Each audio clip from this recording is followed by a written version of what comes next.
Praise the lord. April 4వ తేదీ 2025. ఈరోజు దేవుని వాక్యం. సమస్త జనముల కంటే ఎక్కువగా నీవు ఆశీర్వదింపబడుదువు. ద్వితీయోపదేశకాండం 7వ అధ్యాయం 14వ వచనం. ప్రియమైన సహోదరి సహోదరులారా, ఈ వచనం దేవుని ప్రేమను క్రియల్లో చూపిస్తుంది. తన ప్రజలను స్పష్టమైన మార్గాల్లో ఆశీర్వదించాలనే ఆయన కోరికను ప్రదర్శిస్తుంది. తన ప్రజలను ఇతరుల కన్నా ఎక్కువగా ఆశీర్వదించాలని దేవుని వాగ్దానం వారి పట్ల ఆయనకున్న ప్రత్యేక శ్రద్ధ, అనురాగాన్ని ప్రతిబింబిస్తుంది.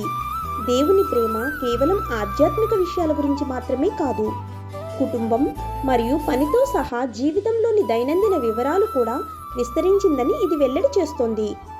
తన ప్రజలను ఇంత సమగ్రమైన మార్గాల్లో ఆశీర్వదించడానికి దేవుని నిబద్ధత ప్రేమగల దాతగా ఆయన స్వభావాన్ని ప్రతిబింబిస్తుంది. ఆయన తన పిల్లలు అభివృద్ధి చెందటం చూసి ఆనందిస్తాడు. ఆమేన్. God bless you.